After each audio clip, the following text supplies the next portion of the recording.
A pleasant day, everyone. I am Heidi Toriano Makiling, and today we're going to discuss about policing in multicultural society. So at the end of this discussion, I hope that you will all would understand what is multicultural society and how does policing in these kinds of society work. So, what is multicultural society? So when we say multicultural society, it is one where people from diverse ethnic, cultural, religious, and linguistic background coexist. So basically, multicultural society is where people from different ethnicity, culture coexist in one society, meaning they live in one society wherein they have different cultures, religion, and even linguistic backgrounds.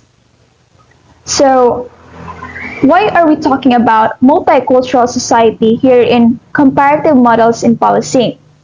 So the answer is that in places like Philippines, Canada, USA, UK, multiculturalism is woven into social fabric, influencing everything from education to law enforcement.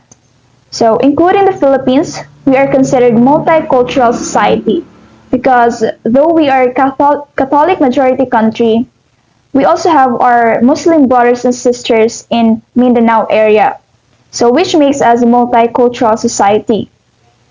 Now, it talks about here that multiculturalism influences everything, every aspect of our daily lives, including law enforcement.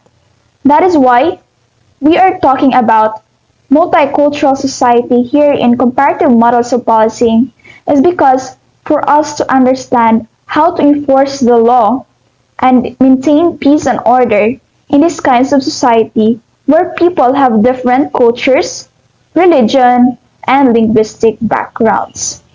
So when we say multicultural society, it is also about cohesion, human rights, and public trust. So of course, even though people living in these kinds of society have different cultures and backgrounds, it is still important to have cohesion or pagkakaisa sa bawat miyembro ng pamayanan. Now let's talk about the challenges in multicultural policing.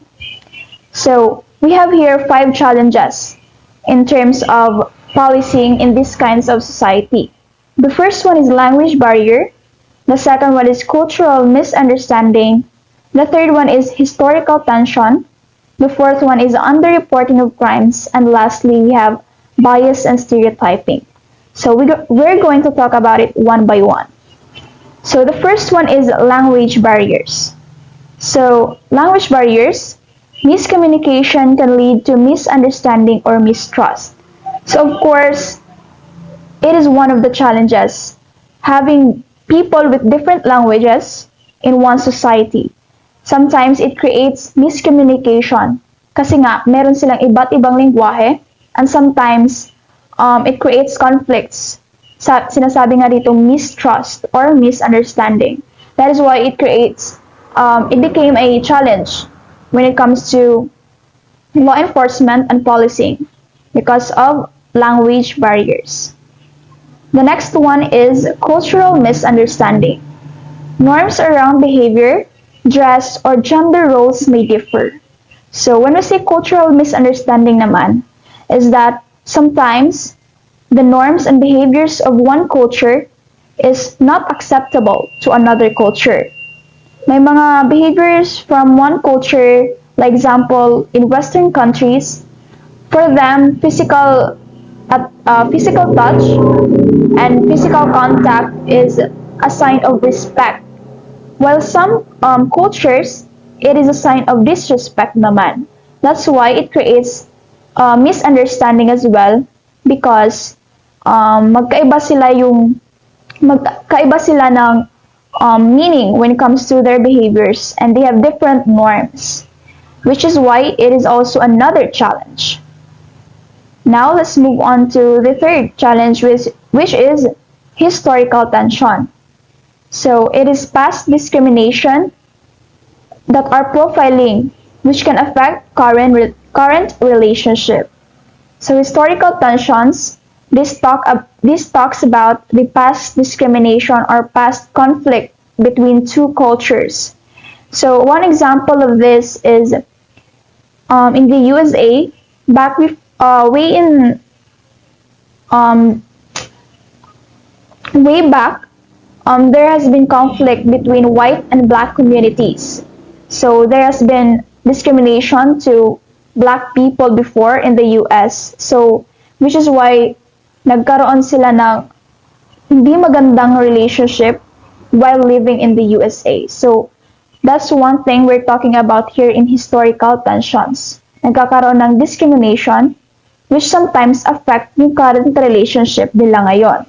And sometimes hindi nagkakaroon ng unity when it comes to that society kasi nga meron silang past na hindi pagkakaintindihan. Next up is underreporting of crimes. So marginalized groups may fear or distrust police. So this is also another challenge for the police officers in these kinds of society kasi nga hindi nare-report yung crimes because people do not trust police and they fear police. So another challenge kasi hindi na masosolve yung issues within that society because there is no reporting of crimes. And lastly, we have bias and stereotyping.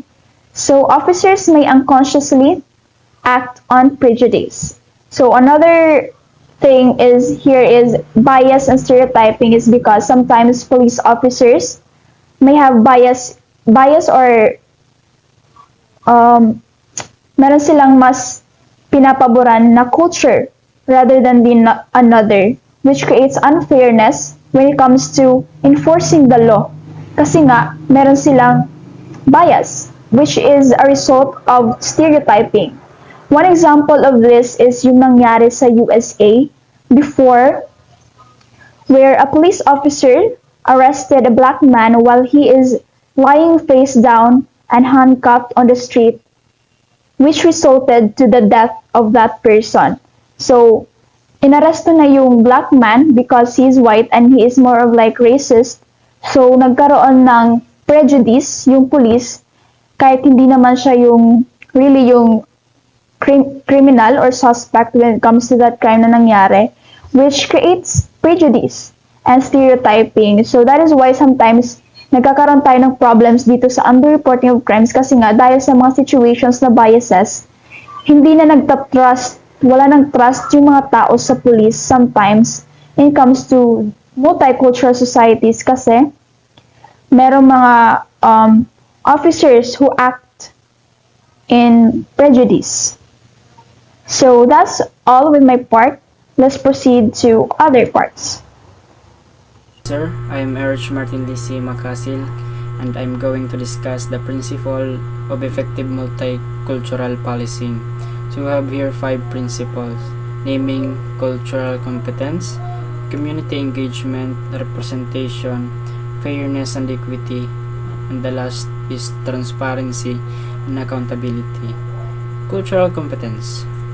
Training officers to understand and respect cultural differences and avoid stereotypes means officers are trained to understand and respect those differences.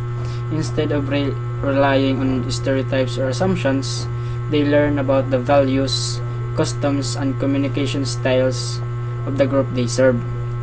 This helps prevent misunderstanding and ensures that interactions are fair and respectful.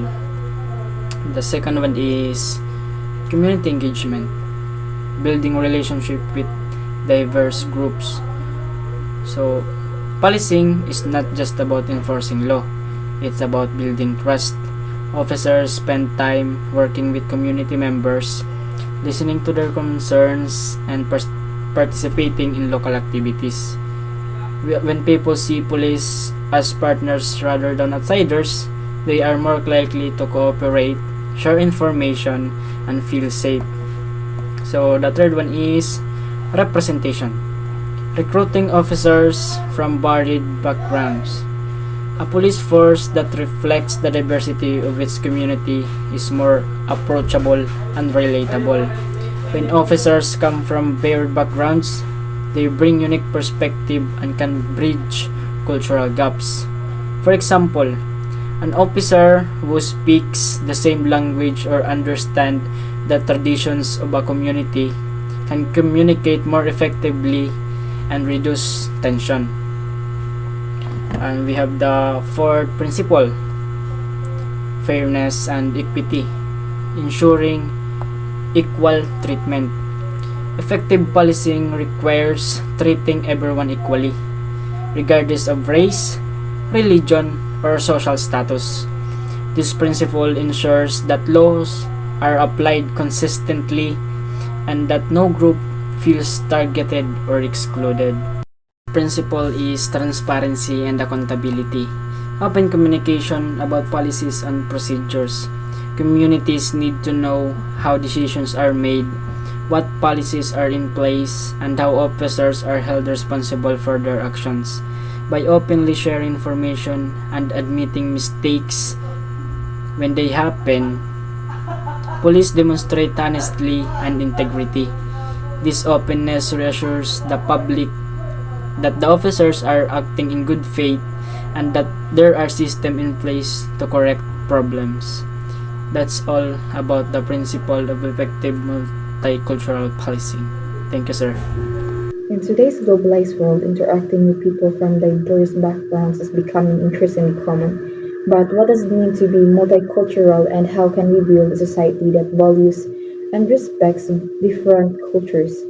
Good day, I'm Pelito May Lawrence T, and I will be discussing the concepts of multiculturalism, and multicultural competence. And let's explore how they can help us create a more inclusive and harmonious community. So, first, what multicultural means? By definition, it is a descriptive demographic term that denotes a situation where two or more culturally differentiated groups resides in the same territory. An example of a multicultural country is, of course, the Philippines, wherein different people with different cultural practices and traditions is residing, and also they have different languages that they speak, such as the Itas and the Ifugaos, the Muslims compared to the Christians. Next term is multiculturalism. When we say multiculturalism, it is an idea that values and respect all these different cultures and traditions. It's about creating a society where everyone feels welcome and included no matter where they came from. For example, multiculturalism happens when, for example, in a community, you're a migrant Filipina in America, and you share your favorite dish such as adobo and lumpia to your American neighbor. Multiculturalism is already happening there because your culture is shared, or you are freely sharing what you have in your country. That is multiculturalism. And last is multicultural competence. In Naman, it refers to the understanding, knowledge, and promotion of one's own and as well as other cultural values and norms to reduce prejudices and stereotypes. When we say multicultural competence, it is an edge of a person or an ability to understand, communicate, and work well with people with different cultures. For example, kanina and migrant Filipina, she have this multicultural competence because she is able to share his culture to other people. It's like a superpower that helps you connect with other people even if you have different custom values or languages. That is multicultural competence. Hence, as people who have different cultures from one another, it is really essential for us to understand and respect each other's uniqueness in terms of cultural practices, traditions, language, because it promotes inclusive and harmonious society. That's all for my part, and thank you for listening. Good morning, sir. My name is Ronald Meridor, reporting for Multicultural Competence, Rationalis, and Values. Baker, Hackett, and Tumambing's 2012 definition of multicultural competence outlines what this skill should encompass as follows. So, multicultural competence involves developing skills that help us work well with people from different cultural backgrounds. That includes these three main parts, which is developing an awareness of one's culture, values, and biases, learning to value others' worldviews, and developing a set of appropriate interpersonal skills. So developing an awareness of one's cultural values and biases means understanding the cultural values and biases on what cultures teaches you and how your beliefs or assumptions may affected how you see others. Or in simple terms, it will reflect on yourself, on your traditions or values so you can avoid judging others unfairly. Number two, learning to value others' worldviews. It means learning to appropriate and respect others' beliefs, customs, and perspectives of people from different cultures, where you will understand that people see the world differently and that these differences are valid and important. Number three is developing a set of culturally appropriate interpersonal skills. It means that learning on how to communicate and interact with other people in ways that are respectful of their cultural backgrounds and means that it's a way you will adjust your behavior or language or approach so that others will feel comfortable. So the next is 7 ways to develop cultural competence. So number 1 is recognize that culture extends beyond skin color. Culture is all not just about race. It includes language, religions, values, social norms, or traditions and experiences. So we should respect each other cultures. We should not judge culture based only on appearance, that it's deeper than its own meaning. Number 2, find out each person's cultural backgrounds. So, learning about each person's traditions, backgrounds, their practices and experience. You should take time or ask or listen so you can understand which or where they came from. So number 3 is determine our cultural effectiveness. It means you will check how will you interact with people from different cultures. Then you will reflect yourself if you are being rude or respectful to each cultures. Number 4, make our employees or workmates feel at home. So creating a welcome experiment where everyone feels comfortable and accepted regardless on their cultures. Then you should feel warm and respect to others if they are visiting each other's home. Number 5, conduct culturally sensitive evaluations. Means being careful with your judgment. Your feedback may unusual to others, so you will consider your feedback to avoid misunderstanding. Number 6, elicit a person's expectations or preferences. Means don't assume, you should ask what they prefer or expect based on their cultural background. You should not assume that they like this or like that. So last is understand your cultural identity. Means you should understand each individual cultures first before it means understand your self culture first before you understand other cultures, so it will not lead to misunderstanding. That's it. Thank you, sir. Hi sir, my name is Carmela Jean Maagup from Group 4 Reporters. So I am assigned to discuss the communication in a multicultural society.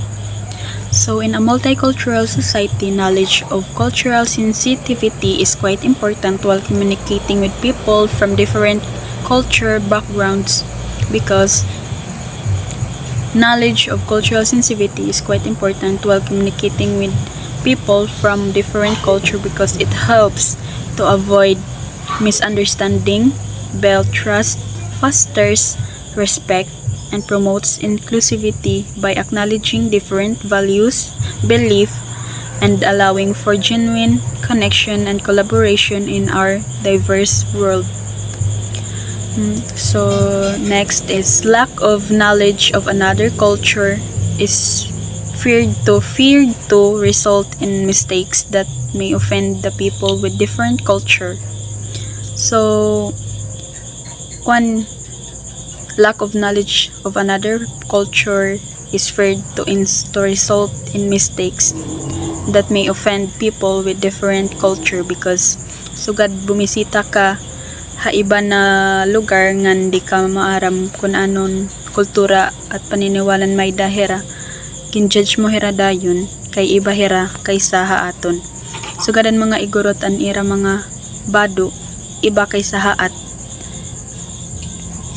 nganan ira giha paniniwala amo kun waray ka talaga alam haira kun haira culture ngan belief ma-offend mo hira talaga kay diri ka man maaram kung anon era gintutuuhan ngan kung anon era kulturan kung anon may dana kulturan nira so amo ito so next is some important points to consider avoid mistakes in multicultural cross-cultural communication include is number 1 is selecting a topic of conversation that is of mutual interest to ease the communication subject. So, it provides immediate common ground, ensures shared engagement, and makes the interaction naturally more pleasant and less forced. So, next is silence during conversation common to Japanese because it is a valued cultural element that implies thoughtfulness, respect, and a focus on group harmony rather than awkward avoid be filled. So next is avoiding humors that may affect psychological comfort or insecurity. Be cautious of some humor may tend to have negative connotation because kahit iba ng mga tao kasi sir mahilig hira sugad magkuan jokes or magpatawa ba like himo nira nga jokes ila humor is diri na nagkakaasya diri na nagtutugma ban like ma-offend mo na hira sugad ito tas an ibabaya kay kuan kanan sensitive ano iba na mga tao amo ito na dapat diri kagud magkukuan hit iba nga tao kun diri mo pat talaga hira-kirara amo para diri mo hira ma-offend or papaululan so amo ito thank you sir. Good day, sir. My name is Christian Paul Montaneos. The same topic on me was community policing in a multicultural societies. Community policing in multicultural societies focus on building a strong relationship between the police and the community they serve. Instead of police only responding after crimes happen, this approach emphasizes prevention and communication. First column. Community policing is a philosophy and practice that treats police-community interaction and community as a main basis for reduction in crime and fear of crime. Community policing is both philosophy and a practice. It believes that when police officers actively interact and communicate with the community member, it helps reduce crime and also reduce people's fears of crime. Second column. Community policing effort include hiring and training police officers to prevent crime and solve community problem instead of solely responding after crime have occurred. Community policing involves training and hiring police officers to work closely with the public. Officers are encouraged to understand the local problem, cultures, and concern, and to help solve community issues before they turn into serious crime. This means police are not just enforcer of law, but also a problem solvers. Last column. It encourages partnership between law enforcement agency and relative stakeholders. Community policing promotes partnerships. Law enforcement agency work together with community leaders, organizations, and other stakeholders. In multicultural societies, this is especially important because different cultures, beliefs, and traditions must be respected to maintain peace and order. Hello everyone, I'm Ella Mazin Nuevo and I will discuss the community policing in multicultural society. So, community policing is a philosophy and practice that stresses police community interactions and communication as a main basis for reductions in crime and fear of crime. So, this statement clarifies that community policing is both an overarching approach and practical way of working where the connections and dialogue between police and the public are the key cutting crimes and easing people's fear of it. Next, community policing efforts include the hiring and training of police officers to prevent crime and solve community problems instead of solely responding after crimes have occurred. So this describes how community policing efforts focus on recruiting and preparing officers to stop crime and address community issues proactively rather than. So number 1, community partnerships is the collaborative partnerships between the law enforcement agency and individuals to develop solutions to problems and increase trust in police. So this defines community partnerships as joint work between the police and people to create problem solutions and build trust in law enforcement. So number 2, organizational transformation is the alignment of organizational management, structure, personnel, and information system to support community partnerships and proactive problem solving. So it describes the organizational transformation as adjusting a police agency management, structures, staff, and system to back up community collaborations and proactive issue solving. So that's one. Number 3, problem solving is the process of engaging. Ayan, Gibson Saliksik Makamay. My topic is all about importance of policing in social life. What is policing? Policing plays an essential role in maintaining peace and order within society. By enforcing laws, protecting individuals, and preventing harmful activities, the police help create an environment where people can live safely and harmoniously.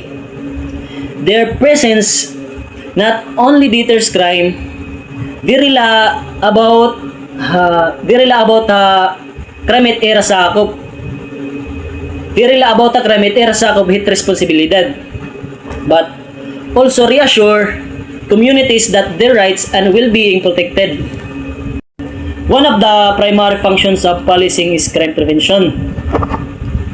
Police officer help to prevent crime, where officer work to stop offense before they occur.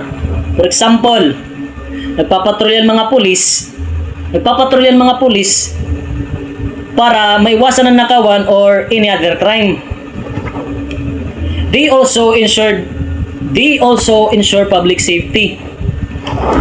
Policing help maintaining public safety by responding to emergencies and maintaining order in public spaces. For example, ginaayos sa mga pulis ang crowd kung sugad may event para maiwasan ang aksidente. Through law enforcement, the police enforce laws and regulations, where police uphold rules and regulations that guide proper social behavior. For example, checkpoint, kundi ginsisit ang mga pulis ang lumalabag nga batas or traffic rules. They also participate in conflict resolution. Police act as mediator in conflicts, acting as neutral mediators to prevent disputes from escalating. For example, namamagitan ang pulis kapag may away sa kapitbahay. Additionally, strong community engagement. Police help build strong community relationship. Efforts build trust between citizens and law enforcement, fostering cooperation that is vital for effective policing.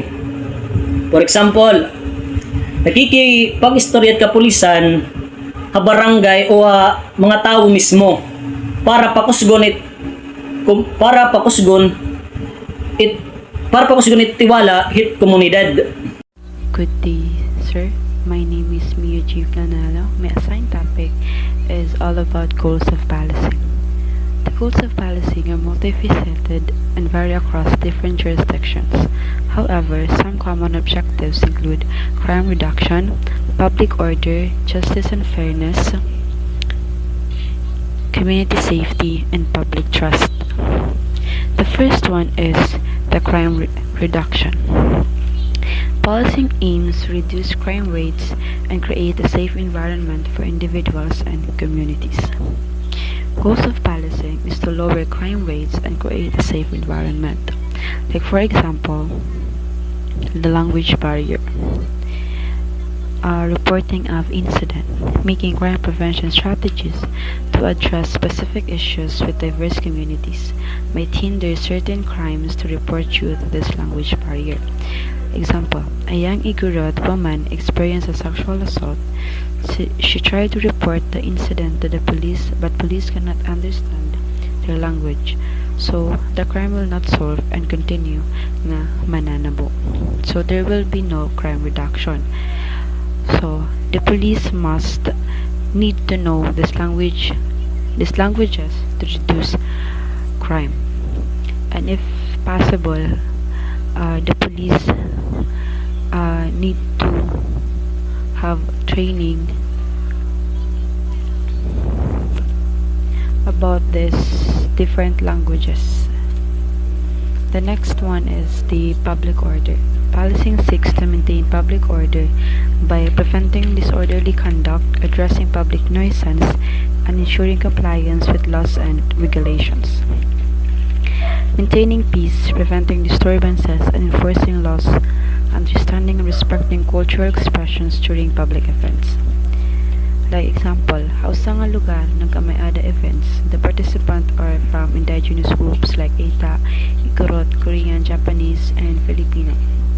So the police set a strict crowd control rules in that event. So the police must adjust their public order or the rules nga diri naapektuhan ang kultura nga kailangan buhaton ng usang grupo.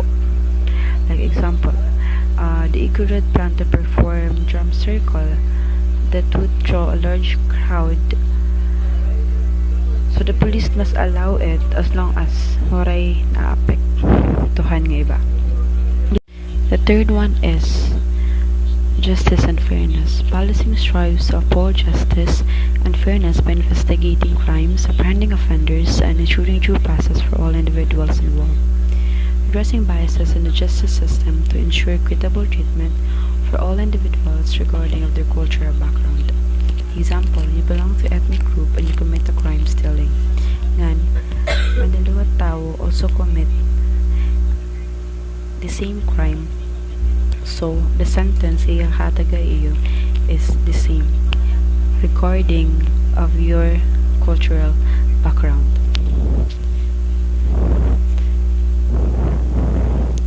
The fourth is community safety.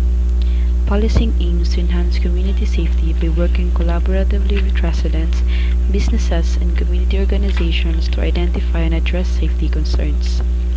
Building trust between law enforcement and immigrant communities through partnership with cultural organizations, hosting community meetings to discuss safety concerns and cultural differences.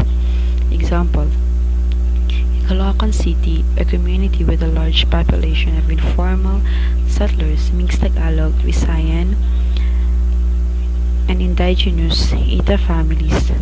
Police set a new street lights for the safety of Ita.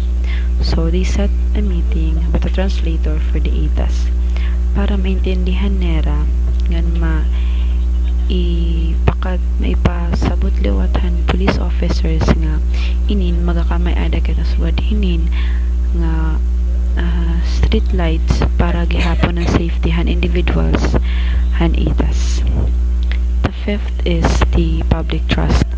Policing seeks to build public trust and confidence by promoting transparency, accountability, and ethical conduct among police officers. Implementing policies that promote diversity within police departments to reflect the communities they serve. A diverse police force can better understand and respond to the needs of multicultural populations. Example, a place na may danaokoy nga foreigner, and these foreigners experience harassment. Ang foreigner nag-report based han iya na-experience ng harassment, but through han language barriers, baga nawawarayan hera in trust towards the police officers, kay di man hera nagkakaintindihan, so nawawarayan hera in trust. So the police must hire police officer that can talk and know their languages. And that's all. Thank you.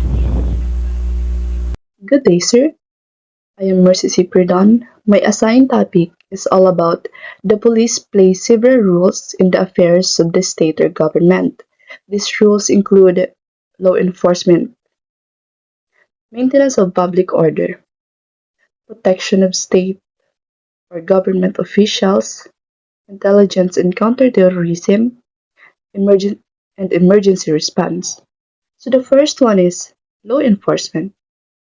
Law enforcement is the primary role of the police is to enforce laws and regulations established by the government. They investigate crimes, apprehend offenders, and gather evidence for prosecution. So, the law enforcement in terms of multicultural society, police must enforce laws fairly and equally, regardless of a person's race, religion, language, or cultural background. In a multicultural setting, misunderstanding can occur because people may have different customs or communication style. Like for example, a Muslim man prays on the roadside. Some people report him as acting strange. So the police arrived and approached respectfully, understanding the cultural practice instead of assuming wrongdoing. The second one is the maintenance of public order. The police are responsible for maintaining public order and preventing disruptions to social harmony. So maintenance of public order in a multicultural society, different groups celebrate festivals, protests, or traditions that may cause crowding or tension. So the police must keep peace without suppressing cultural expression. Like for example, during Chinese New Year, celebrations with fireworks, loud drums, and crowds, the police ensure safety while respecting cultural traditions, not shouting them unless necessary. So the third one is protection of state or government officials. So the police provide security and protection to state government officials, including politicians, diplomats, and other higher-ranking individuals. So protection of state or government officials in terms of multicultural society, in a diverse society, officials must visit communities with different cultures and languages. So the police provide security while showing cultural sensitivity to avoid misunderstanding. Like for example, when a government officials visit a Lumad community, police ensure safety while respecting traditional dress rituals in cultural space.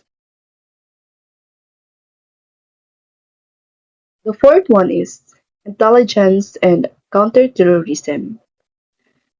The police are involved in intelligence gathering and counterterrorism efforts to identify and prevent potential threats to national security. So, intelligence and counterterrorism, in terms of multicultural society, police gathering intelligence to prevent terrorism, but they must avoid racial or religious profiling. Certain minority groups may be unfairly suspected if police are not culturally trained. Like, for example, instead of targeting a specific religious group, police collaborate with different communities like Muslim, Christians, indigenous, and immigrant groups to promote peace and report extremists. So the last one is emergency response. Police are often the first responders in emergencies such as natural disasters or terrorism attacks. They coordinate rescue efforts and aid victims and ensure public safety during crisis. So emergency response in terms of multicultural society, during disasters or emergencies, people from different cultures may have different needs, languages, or beliefs. Police must be prepared to respond in culturally respectful ways. Like, for example, during typhoon evacuation, police ensure food for Muslim evacuees is halal and provide separate spaces for privacy, respecting cultural needs while keeping everyone safe. So that concludes our report. Thank you.